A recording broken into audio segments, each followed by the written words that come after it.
अस्सलाम वालेकुम दोस्तों, इन साइड पे मौसम फखर में खुश आमदीद। चौधरी परवेज़ इलाही ने जनाब हाथ खड़े करते हुए कहा जनाब मैनू माफ़ कर दियो, ताड़ी बड़ी मेहरबानी। आपने जिस तरीके से शिकंजा कसा हुआ है, पै दर पै मुकदमात किए जा रहे हैं, एक अदालत से दूसरी अदालत के चक्कर लगवाए जा रहे हैं, और इस चक्कर के अंदर मेरे घर और मेरे घर से या मुझसे मुंसलिक लोगों को जिस तरीके से अब फिक्स करके उनके कान को मरोड़ने के अमल का आगाज़ कर दिया गया है, ये यकीनी तौर पर चौधरी परवेज़ इलाही साहब के लिए एक ऐसा एक्सपीरियंस है जो आज से पहले तो यकीनी तौर पर उनके साथ नहीं हुआ होगा। और यही वजह है कि चौधरी परवेज़ इलाही साहब ने इमरान खान साहब के साथ एक फैसला कुन मुलाकात का फैसला कर लिया है, जिसमें इस बात का तयन किया जाएगा कि भाईन तुसी कदों तक लड़ाई जारी रखनी है, ये लड़ाई मुकाएं ताकि हमारी जान छूटे। आपकी लड़ाई के चक्कर में जो है ना, वो कहते हैं हाथियों की लड़ाई में फसल का उजाड़ा। उन्होंने कहा जनाब ताड़े हाथियों की लड़ाई ने मेरी वगरी फसल दी ऐसी तैसी फिर रही है, और इसके नतीजे में कोई बात अब आगे बढ़ती हुई नजर नहीं आ रही। चौधरी परवेज़ इलाही साहब आज शाम इमरान खान साहब से एक फैसला कुन मुलाकात करेंगे, जिसमें इस बात का तयन किया जाएगा कि क्या चौधरी परवेज़ इलाही साहब ने इमरान खान साहब के साथ उनकी जमात में शामिल होकर आगे बढ़ना है। मुस्लिम लीग काफ जो अब उनके पास नहीं है इलेक्शन कमीशन ऑफ पाकिस्तान के फैसले के मुताबिक, उस जमात के साथ क्या उन्होंने सलूक करना है, क्या उस जमात को इमरान खान साहब के साथ जम करना है, या अपने MPAs MNAs को लेकर उन्होंने पाकिस्तान तहरीक इंसाफ के अंदर शामिल होना। और सबसे बढ़कर ये कि चौधरी परवेज़ इलाही साहब अपनी और अपने अहल खाना के खिलाफ जो इस वक्त कार्रवाइयाँ चल रही हैं, उस कार्रवाइयों को रुकवाने के लिए इमरान खान साहब या इस्टेब्लिशमेंट की वो शख्सियात जो चौधरी परवेज़ इलाही साहब के साथ राब्ते में रहती हैं, उनसे किस हद तक मदद के ताल्लुबगार हो सकते हैं। और उनकी तरफ से जो फरमाइश आ रही है चौधरी परवेज़ इलाही साहब के साथ, वो चौधरी परवेज़ इलाही साहब इमरान खान साहब को बताकर या तो अपने लिए इजाज़त तलब करेंगे या उनसे ये रिक्वेस्ट करेंगे कि जनाब तुसी ही जड़े ना ठंडे हो जाओ, एक कदम पीछे हट जाएं, क्योंकि ये वाला बोझ अब हम मज़ीद नहीं उठा सकते। और ख़ास तौर पर ये जो रिसेंट कार्रवाई हुई है चौधरी परवेज़ इलाही साहब की मुबैना इस वजह से मैं कह रहा हूँ कि अभी तक इस बात की ना तस्दीक हो रही है ना तस्दीद हो रही है कि जनाब सायरा अनवर साहिबा चौधरी परवेज़ इलाही साहब की अहलियाँ हैं या नहीं हैं। अलबत्ता ये बात जर्नलिस्टिक सर्कल्स में और जो सहाफ़ी वो जो है पॉलिटिकल सर्कल्स, उसके अंदर तो ये बात काफ़ी हद तक क्लैरिटी के साथ आ चुकी है कि जनाब उनका आपस के अंदर कोई ना कोई रिलेशन है। अभी रिसेंटली FIA ने उनके खिलाफ एक FIR को दर्ज किया है, जिसमें जो है उनकी तरफ से जो मुख्तलिफ इक़दामात लिए गए हैं मोहतरमा सायरा अनवर साहिबा की तरफ से, उनका तफसील के साथ जिक्र किया गया है। और इतनी तफसील के साथ FIR दर्ज की गई है जिससे इनकार यकीनी तौर पर मुमकिन नहीं है। और यही वो पहलू है जिसने चौधरी परवेज़ इलाही साहब को के लिए मुश्किलात पैदा कर दी हैं, क्योंकि अगर वो अदालत में जाकर या किसी भी जगह पर जाकर इस केस को डिफेंड करने की कोशिश करते हैं तो नंबर 1 उनको अपना रिलेशन इस्टेब्लिश करना पड़ेगा। नंबर 2 ये जो कार्रवाई हो रही है सायरा अनवर साहिबा के साथ, उसके ताने बाने कहीं ना कहीं जाकर चौधरी परवेज़ इलाही साहब के साथ, चौधरी मुन्नस इलाही साहब के साथ और दीगर चौधरी ख़ानदान के दीगर अफराद के साथ जाकर मिलते हैं। क्योंकि ये जो पैसों की ट्रांजैक्शंस हैं, ये भी बिल्कुल ऐसे ही एक पंभीरी की तरह घूम रहे हैं, इस अकाउंट से उस अकाउंट, उस अकाउंट से उस अकाउंट, इस तरीके से ये चक्कर चल रहा है। और दिलचस्प बात यह है कि गुज़िश्ता 3 महीने के दौरान सायरा अनवर साहिबा के अकाउंट में तकरीबन 17 करोड़ रुपया डिपॉजिट कराया गया। और अब ये ना समझें कि ये किसी हुंडी के ज़रिए आया है या किसी बैंक ड्राफ्ट के ज़रिए पैसे जमा कराए गए हैं, रेमिटेंसेज आई हैं, बैरून मुल्क से कोई पैसे आए हैं, कोई कारोबार से पैसे आए हैं। ये तमाम के तमाम जो डिपॉजिट्स उनके अकाउंट्स में कराए गए हैं, ये तमाम के तमाम कैश डिपॉजिट्स हैं। कैश पैसे आए, कैश पैसे जमा कराए गए। और ये ट्रांजैक्शंस इस तरह की हैं जिनसे अब उनके लिए इनकार करना या उससे पीछे हटना खासी हद तक मुश्किल होता हुआ नज़र आ रहा है। और जिस तरीके से कि ये शवाहिद सामने आ रहे हैं, वो यकीनी तौर पर चौधरी परवेज़ इलाही साहब की सिट्टी गुम करने के लिए बहुत ही काफ़ी हैं। ख़ास तौर पर ये जो बताया गया है कि जनाब ये जो शुरू हुए इनके अकाउंट्स में पैसे, ये 9/6/2022 से इस काम का आगाज़ हुआ और तकरीबन 60 लाख रुपए जमा कराए गए। 10/6 को 12 लाख रुपए जमा कराए गए, 6/7 को तकरीबन 15 लाख रुपए जमा कराए गए, फिर 1,50,00,000 रुपए जमा कराए गए, फिर 1 करोड़ रुपया जमा कराया गया। और इस तरीके से खासी अमाउंट्स बनती हैं जो मोहतरमा सायरा अनवर साहिबा के अकाउंट्स में जमा कराए गए। और इसके साथ साथ इस बात का भी इंकशाफ होता है कि सायरा अनवर साहिबा ने तकरीबन جو ہے 6 یا 7 महंगी तरीन प्रॉपर्टीज़ मुख्तलिफ इलाकों में ख़रीदी हैं, जिसके अंदर DHA में कुछ बंगले हैं या अपार्टमेंट्स हैं, इस तरह की उन्होंने चीज़ें ख़रीदी हैं। 4 कीमती गाड़ियाँ उन्होंने रखी हैं, जिसमें फॉर्च्यूनर टाइप और जीपें, इस तरह की जो लग्जरी गाड़ियाँ हैं वो मौजूद हैं। लेकिन उन्होंने अपना सोर्स ऑफ इनकम इस तहकीकात के दौरान अभी तक डिस्क्लोज नहीं कराया। तो फिर ये सवाल पैदा होता है कि उनके अकाउंट के अंदर ये पैसे कैसे जमा कराए गए और किसने जमा कराए। और जिस तरह मैंने आपको बताया कि चौधरी मोहम्मद सलाई साहब न्यू ईयर मनाने गए थे स्पेन, और अभी तक वो वापस नहीं आए, वहाँ से चले गए वो फ्रांस, और उसके बाद वो फ्रांस में ही हाल मुकीम फ्रांस है। और ये जो ताने बाने हैं, जिस तरीके से मोहम्मद खान भट्टी साहब के हवाले से ये चीज़ें सामने आ रही थी कि जनाब वो तोता है जिसके अंदर चौधरी साहब की जान है, तो इसका मतलब ये है कि ये सारी जो नेक्सस है, ये जो घेरा है, ये चौधरी परवेज़ इलाही साहब के गिर्द बुना जा रहा है। अब अगर ये चौधरी परवेज़ इलाही साहब के गिर्द बुना जा रहा है, तो क्या वाक़तन चौधरी परवेज़ इलाही साहब को शेख रशीद की तरह सज़ा देने मकसूद है? क्योंकि शेख रशीद भी वो शख्सियत हैं जो गेट नंबर 4 की जो है वो हर वक्त हमायत का दम भरते थे। वो ये कहते थे कि मैं गेट नंबर 4, मुझसे ज़्यादा गेट नंबर 4 को कोई नहीं जानता, और गेट नंबर 4 के साथ मेरे हमेशा से खुसूसी ताल्लुकात रहे हैं। और यही दावा चौधरी परवेज़ इलाही साहब का भी यही रहा है कि जनाब मेरे उनके साथ बड़े अच्छे ताल्लुकात रहे हैं, बल्कि उनकी मुलाकातें भी रही हैं, चीफ मिनिस्टर बनने के बाद भी मुलाकातें रही हैं। अब इस सिनेरियो के अंदर अब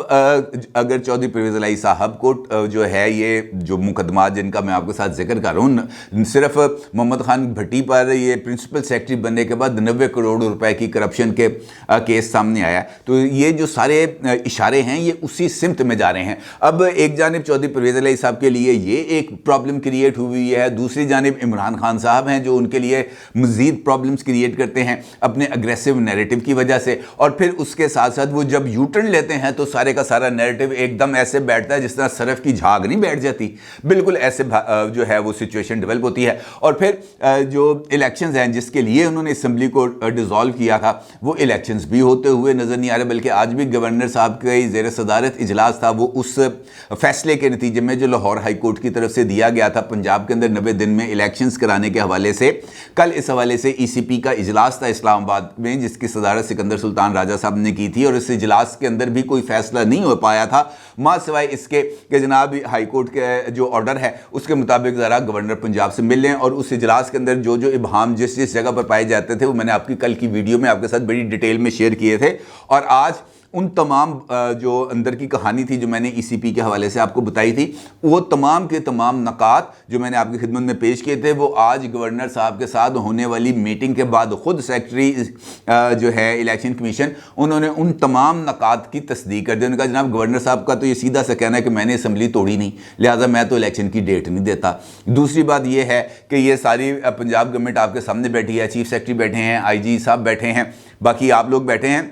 तो मुझे हमारा लीगल डिपार्टमेंट बैठा है, DG लीगल बैठे हैं और बाकी लोग बैठे हैं। तो आप बता दें कि ये आइन के अंदर जिन आर्टिकल्स का आप हवाला दे रहे हैं, आर्टिकल 105, उसके अंदर कहाँ पे लिखा हुआ है कि जनाब मैंने अगर मैं असम्बली नहीं तोड़ूंगा तो उसके बावजूद भी मैं वो डेट दूंगा। फिर ये फैसला हुआ कि जनाब ये हाई कोर्ट के फैसले के अंदर चूँकि इबाम है, इसके अलावा कुछ और भी लीगल पॉइंट्स हैं, इन लीगल पॉइंट्स पर की वजाहत के लिए जो पिटीशन है वो लाहौर हाई कोर्ट में दायर की जाएगी। और अब ये फैसला यहाँ पर आके मामला फंसा हुआ है कि ये पिटीशन गवर्नर साहब दायर करेंगे लाहौर हाई कोर्ट में फैसले की तशरीह के लिए, या ECP दायर करेगा इलेक्शन कमीशन ऑफ पाकिस्तान वो जो है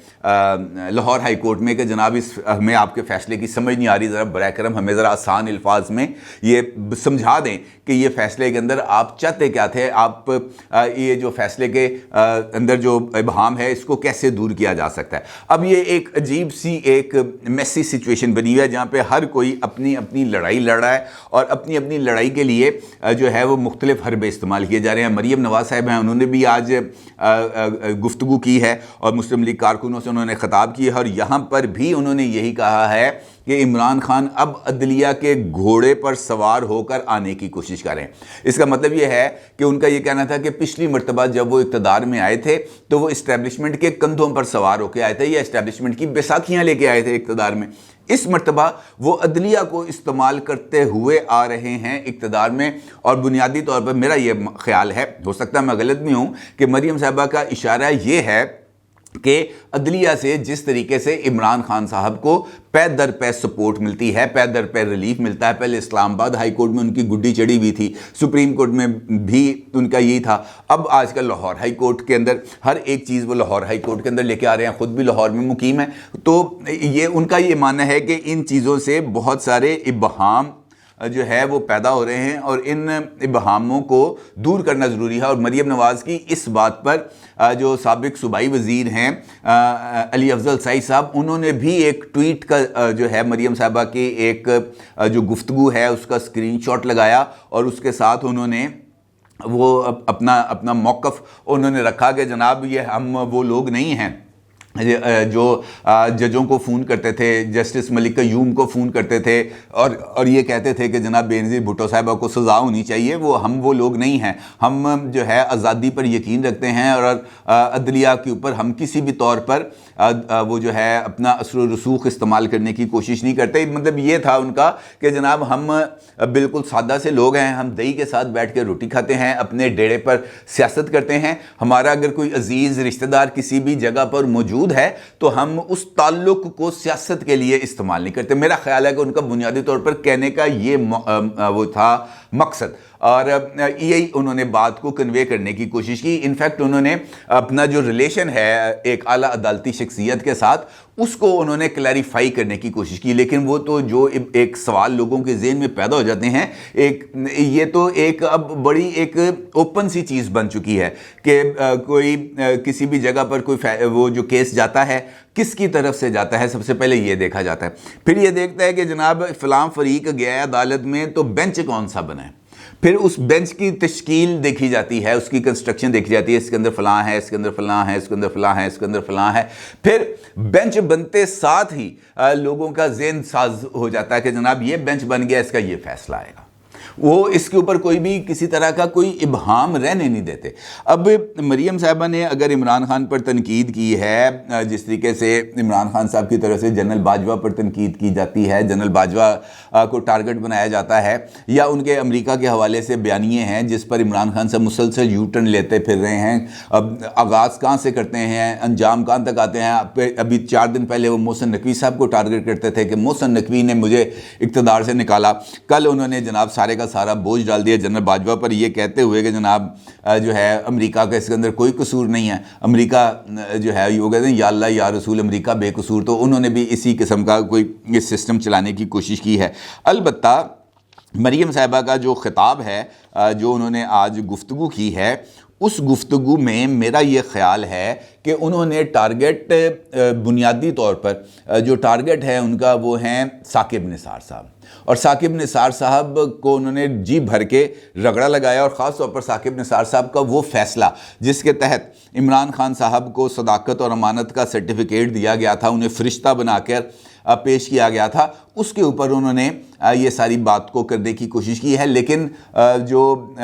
جس طرح خبریں چلتی ہیں وہ سلسلہ اس طریقے سے اب رکنے والا نہیں ہے۔ دیکھیں اس وقت جو میں نے آپ کے ساتھ گفتگو کے آغاز میں بات کی کہ جناب ہاتھ کھڑے ہیں، اس وقت بہت سارے لوگ ایسے ہیں جو اسی پوائنٹ پر آئے ہوئے ہیں، اور بہت سارے لوگ خود پاکستان تحریک انصاف میں ایسے ہیں جو عمران خان صاحب کے بیانیے کا بوجھ اٹھانے کے لیے تیار نہیں ہیں، لیکن پرابلم یہ ہے کہ وہ تمام کے تمام لوگ جو عمران خان صاحب کے پاس گئے تھے 2018 کے انتخابات میں، یہ وہ تمام کے تمام لوگ ہیں جو اسٹیبلشمنٹ کے اشارے پر ایک درخت سے اڑ کے دوسرے درخت پہ جاتے ہیں۔ اس مرتبہ وہ کنفیوز ہیں کیونکہ ان کو سگنل نہیں آ رہا، ان کو ابھی تک یہ لائن نہیں ملی کہ آپ نے عمران خان کے ساتھ رہنا ہے، نون میں آنا ہے، پیپلز پارٹی میں جانا ہے، کیونکہ وہ تمام کے تمام سیٹی بجنے پر بھاگتے ہیں، وہ اپنا مائنڈ اپلائی نہیں کرتے، انہیں پتہ ہے کہ ہم جس بھی جگہ سے کھڑے ہوں گے ہمارے اپنے 30-40 ہزار ووٹ ہیں، کچھ ادھر سے سپورٹ ملے گی، ہم اپنا الیکشن تھرو کر لیں گے۔ اب وہ والے لوگ اس وقت ایک ہنگ پوزیشن میں کھڑے ہیں، ان کو سمجھ نہیں آ رہی کہ ہم نے کس طرف جانا ہے، اور سیٹی ہے وہ بج نہیں رہی، اشارہ ہے وہ آ نہیں رہا، اور وہ چونکہ اس کی وجہ یہ ہے کہ اسٹیبلشمنٹ اس وقت خود بہت سارے مسائل میں پھنسی ہوئی ہے، جس میں سب سے امپورٹنٹ مسئلہ ہے معیشت کا، معیشت گلے میں آ کے پھنسی ہوئی ہے، معیشت کی جو صورتحال ہے اب وہ اس بات کی اجازت ہی نہیں دے رہی کہ پاکستان کسی اور پولیٹیکل ٹرموائل کا شکار ہو، کوئی ایک نیا ایسا کٹا کھل جائے جو بعد میں بندہ ہی نہ جا سکے، لہٰذا ہر ایک بندہ بڑا जिसे हम कहते हैं ना बड़ा कैलकुलेटेड, सोच समझ के जमा तफरीक करके कार्रवाई कर रहा है। अब ये तो नहीं हो सकता हर कोई इमरान खान बन जाए जिसका दिल करे उठ के बम को लात मार दे। ऐसा तो एक ही बंदा हो सकता है ना, एक घर के अंदर एक ही पागल हो सकता है, सारे नहीं हो सकते।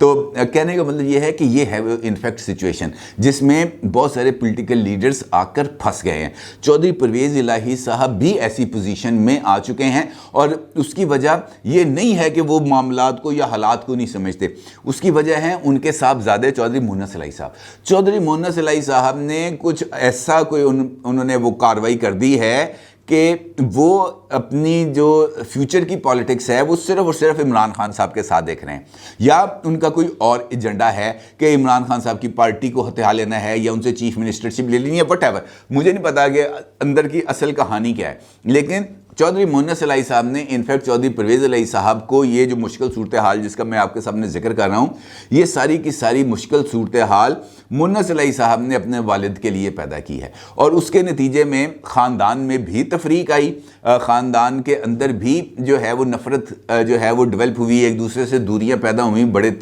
और उसके साथ ही जो सियासी मुश्किलात हैं वो भी शुरू हुई हैं। और अब देखना ये है कि ये जो फैसला कुन मुलाकात करने जा रहे हैं चौधरी परवेज़ इलाही साहब, ये फैसला कुन मुलाकात क्या नताइज लेके निकलती है। क्या वो इमरान खान साहब को अपने मौक़िफ़ पर आने पर कायल कर देंगे या इमरान खान साहब उनको अपने साथ खड़ा रहने पर कायल कर देंगे। ये जो फैसला है ये इम्पॉर्टेंट है और उसके लिए आज की मुलाकात बहुत ही ज़्यादा मानी खेज़ है। अपनी राय का ज़रूर इज़हार कीजिएगा। आपको बहुत शुक्रिया। अल्लाह हाफ़िज़।